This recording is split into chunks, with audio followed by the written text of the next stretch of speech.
I'm here with trouble. This is Angela Valente Romeo. This is Colliding Worlds, and we are at the Michael Lord Gallery in Palm Springs. We're going to be talking to a photographer today who has kind of got some interesting takes on life, interesting take on Wisconsin, interesting take on America. So come along with us as we take you on another journey and introduce you to the work of Mike Rebholz. Thank you for being with us today. Thank you. Now we're looking at photographs here of ice fishing. Yeah, you are. Why? Why? I'm driving across the causeway. I see this thing. I look at it. My day job is as an architectural photographer. So, I've always been kind of interested in ice fishing. And a long time ago, my father used to take me to fire department fisheries. And so I spent time in a cigar smoke-filled shack with guys drinking beer in what was kind of like their underwear. And I thought, I wonder if it's still like that. And Of course, now today it would be called child abuse, but you know. Well, maybe. I don't know. I seem to have had a good time. I'm not going to say that this culture is going to disappear, but it is out there, and it's part of a broader culture that, to me, is somewhat underrepresented in our worldview. I mean, this stuff is here. Do you see it in the media? Rarely. Do you see any number of other kinds of small nodes of culture in the media? No. And this was near. I mean, it was close at hand. And I think that sometimes the temptation as a photographer is to go away to photograph. Right. And I think it's important sometimes that you pay attention to what is close at hand. Several of your collections are Close at hand. And they're interesting because the angle on them is not what you would expect. I mean, you have a collection where it's black and white, and there are as many photographs of people filming as there are of people being part of the action around us. Oh, absolutely. That was a whole nother thing, because that was part of a large public event that was ongoing for months in the city I live in.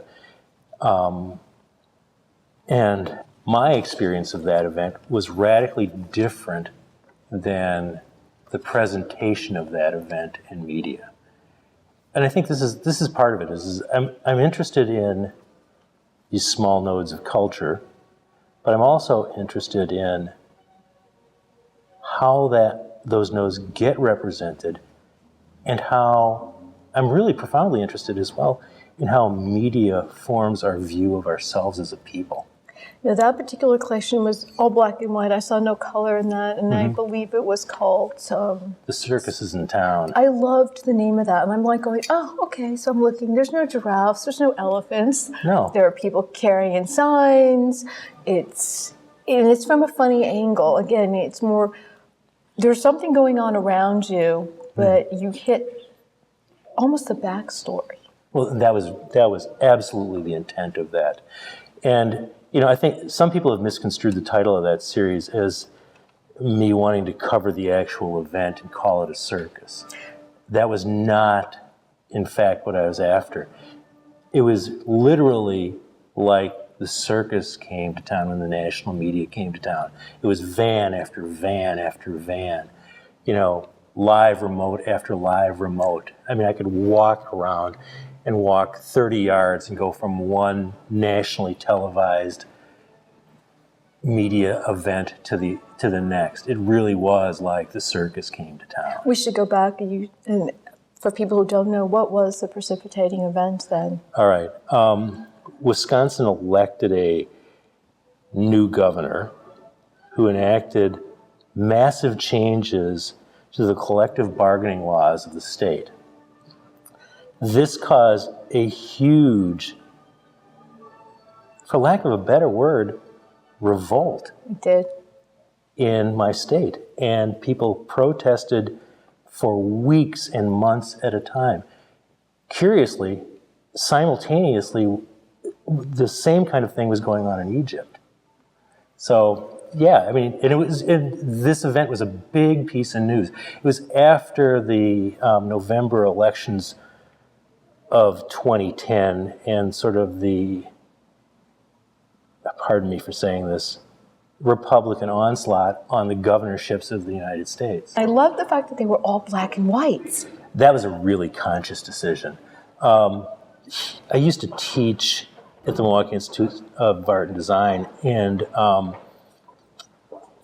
would talk to my students often about the notion of verity in photography. And I don't particularly believe that there is any verity in photography. Any time a photographer takes a photograph, they're taking that photograph from a particular point of view, and mostly they're taking it from their own point of view. And so the only truth they really know is their own truth.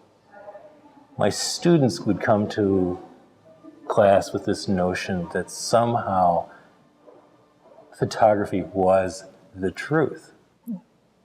Well, they're young, they're eager. They want to believe, which is one of their great virtues. But so we would have these conversations about what is or is not truth and verity in photography. So when I started to photograph the protests, something came to mind that I would talk to them about, which was there's always been this notion that somehow black and white photography has more truth to it than color photography. Do you think that that's just because there was a whole group of us who actually grew up reading newspapers in black and white? Absolutely. It was newspaper. It was the culture of literature. It was the culture of news gathering. It was also literally the fact that they couldn't print color photographs in newsprint for a long time very well. American Beauty? Mm-hmm. I thought that was very poignant. And I saw no living creatures in that series at all, but it's captured a slice of America that is just as real as those Depression era photos. Well, that's an interesting thing because the Depression photographs really were and are the inspiration for that series, because I'm still working on that series. And again, that is a series that is about where we are now. Because in some senses, that's the only thing that photography can do, at least the kind of photography I can do, is document where we are now. You also said photography can capture a moment of beauty, and there is a sense of beauty in those photographs. Oh, yeah. The subject matter isn't happy. It's abandoned buildings. It's things that have been left to the elements. It's probably people in this economy where people have been forced out of their homes, whatever they left behind, and there's one of a garage with the chairs in there and all kinds of things. It's like somebody must have just left, and they took what they could and left behind something else. Yeah. And there's a quiet beauty to it. There is, and that's absolutely intentional. I mean, it's going back to this comes to the matter of intent in photography. I mean, the black and white photography of the protests, I chose black and white. First couple of days I photographed in color. I then said, no, I'm not seeing this the way I want to see it.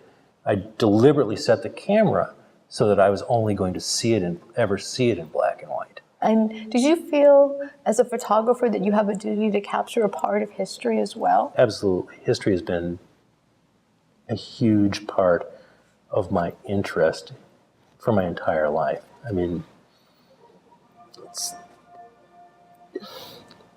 with these people, you're out there with these guys, and it really is beautiful out there. I mean,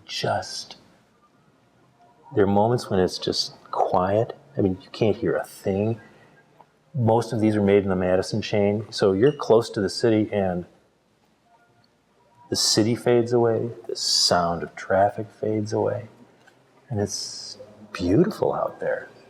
These had a story, and an important story to tell, and I am so glad you took them. Well, thank you. And I want to thank you so much for your time. Thank you. And hope you enjoyed being with us. I did. I'm going to tell you where to find Mike's work, and I would encourage you to take a look at it. And if you're in the Palm Springs area, to come to Michael Lord Gallery and take a look at his work live and in person. This has been Angela Valente Romeo. This has been Colliding Worlds, and I hope you enjoyed this particular journey today.